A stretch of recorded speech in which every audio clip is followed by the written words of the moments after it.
नमस्कार शेतकरी मित्रांनो. खरीप हंगाम 2021, 22, 23 आणि 24 ह्या 4 वर्षांच्या पीक विम्याचे पैसे बऱ्याचशा शेतकऱ्यांच्या खात्यावर जमा झालेले आहेत. म्हणजे बऱ्याचशा जिल्ह्यांमध्ये पेंडिंगचे पैसे हे मागच्या फेब्रुवारी महिन्यापासून जमा होत चाललेले आहेत. पण उर्वरित काही शेतकऱ्यांचे पैसे अद्यापही जमा झालेले नाहीत. ह्या शेतकऱ्यांचा हाच एक प्रश्न आहे की आमच्या खात्यावर उर्वरित रक्कम कधी जमा होणार आहे? ती रक्कम जमा होणार आहे की नाही, अशा संभ्रमात आपले शेतकरी पडलेले आहेत. तर या सर्व शेतकऱ्यांच्या प्रश्नांची उत्तरं आपण व्हिडिओमध्ये देणार आहोत. शेतकऱ्यांना हा देखील प्रश्न पडला आहे की हे पैसे आमचे कशामुळे पेंडिंग राहिलेले आहेत. तर चला ते सगळं आपण जाणून घेऊया. त्याचबरोबर हे पैसे कधीपर्यंत खात्यात येऊ शकतात हे देखील आपण व्हिडिओच्या मार्फत जाणून घेऊया. तर चला वेळ वाया न घालवता आपण व्हिडिओला सुरुवात करूया. आपण त्या अगोदर जर चॅनलवर नवीन असाल तर माझं नाव आहे सम्राट आणि स्वागत आहे तुमचं शेतकरी सम्राट यूट्यूब चॅनलवरती. चॅनलला अद्यापही लाईक, सबस्क्राईब व शेअर केले नसेल तेही करून घ्या व माझ्या डाव्या साईडला जे काही बेलायकनचं बटन दिसते त्याला देखील दाबा. तर चला वेळ वाया न घालवता आपण व्हिडिओला सुरुवात करूया. तर बघा मित्रांनो, तुमचे बरेचसे शेतकरी जे आहेत त्यांची कंपनी ही HDFC ही कंपनी होती, पण ती कंपनी आता बंद पडलेली आहे. म्हणजे पाहायला गेलं तर तुमचा पैसा आता तुम्हाला प्रश्न पडला असेल की राज्य सरकारने खाल्ला की केंद्र सरकारने खाल्ला की ह्या बोगस कंपन्यांनी खाल्ला. तर बघा, बऱ्याचशा शेतकऱ्यांची कंपनी ही HDFC होती. ते पैसे, ती कंपनी तर बंद पडलेली आहे, पण बऱ्याचशा शेतकऱ्यांचे पैसे हे अद्यापही त्या कंपनीच्याच मध्ये आहेत. म्हणजे तीच कंपनी तुमचे पेमेंट करणार होती, पण त्या कंपनीने अद्यापही तुमचे खात्यात पैसे जमा केलेले नाही आहेत. याला सर्वस्व जबाबदारी बोगस सरकार आणि बोगस केंद्र सरकार, राज्य सरकार आणि ह्या कंपन्या आहेत. तर ह्यामध्ये हे शेतकऱ्यांच्या विरोधात सर्रास अन्याय आहे. अन्याय म्हणजे अन्यायच आहे, कारण ही कंपनी बंद होऊन बरेचसे दिवस झाले, पण शेतकऱ्यांच्या खात्यावर अद्यापही रक्कम जमा झालेली नाही आहे. ह्याच्याबाबत सरकारला आपल्याला उत्तर पाहिजे म्हणजे पाहिजे.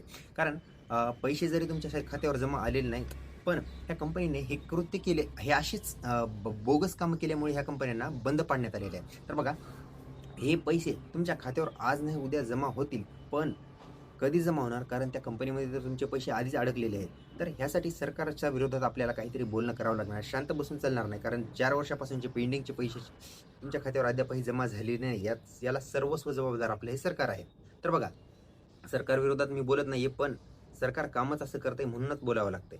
तर बघा, आणि त्याचबरोबर आता 25चे देखील पीक विम्याचे पैसे ह्यांच्या खात्यावर अजून जमा झाले नाहीत. हे म्हणत आहेत की आमच्या ह्याचा वेबसाईटचा प्रॉब्लेम आहे. पण वेबसाईटचा प्रॉब्लेम असता तर बाकी राज्यांमध्ये पैसे देखील जमा झाले नसते. बाकी राज्यामध्ये एका त्यांच्या इशाऱ्यावर देखील पैसे जमा झालेत.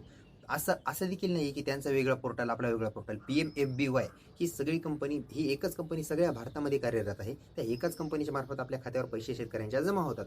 तर हा भेदभाव कशासाठी? हाच प्रश्न आम्हाला सरकारला विचारायचा आहे. तर शेतकऱ्यांसाठी ही अतिशय महत्त्वाची बाब आहे. जे उर्वरित शेतकरी आहेत त्यांचे, बऱ्याचशा शेतकऱ्यांचे, सगळ्या म्हणत नाही मी, पण बऱ्याचशा शेतकऱ्यांची बँक ही HDFC होती व ती बँक आता बंद पडण्यात आलेली आहे. तर बघा, हे पैसे आज नाही उद्या तर जमा होऊन जातील, पण कधी होतील ह्याच्या संबंध अजून काहीही अपडेट नाही आहे. ह्याच्या विरोधात जर काही ऑफिशियली जर अपडेट आली ती तुम्हाला चॅनलच्या मार्फत देण्यात येईल. त्याचबरोबर 2025च्या खरीप पीक विम्यासंदर्भात जे काही अपडेट येणार आहे, म्हणजे बाकी जिल्ह्यासंदर्भात, ती कधी अपडेट, किती तारखेला पैसे जमा होतील, ती आपण चॅनलच्या माध्यमातून देणार आहोत. पण आपल्याला सरकारच्या विरोधात काही ना काहीतरी आवाज उठवावा लागेल. त्याच्याशिवाय तुमचे राहिलेले पैसे हे भेटणार नाही आहेत.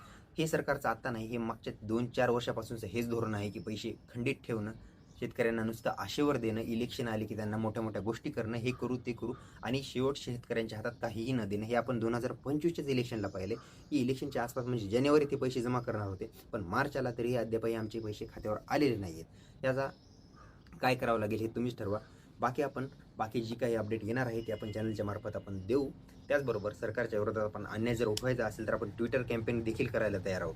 तर चला, इथपर्यंतची जर तुम्हाला माहिती महत्त्वाची वाटली असल्यास व्हिडिओला लाईक करा, शेअर करा आणि सबस्क्राईब करा. आणि हा महत्त्वाचा मुद्दा म्हणजे आपला स्टुडिओ व्यवस्थित नसल्यामुळे थोडा बॅकग्राऊंड आवाजाचा प्रॉब्लेम येऊ शकतो, तेवढा ॲडजस्ट करा. पण बाकी जर महत्त्वाची माहिती वाटली असल्यास व्हिडिओला लाईक करा, शेअर करा आणि सबस्क्राईब करा. अशीच महत्त्वाची माहिती घेऊन आपण पुढच्या व्हिडिओमध्ये भेटूया. तोपर्यंत नमस्कार.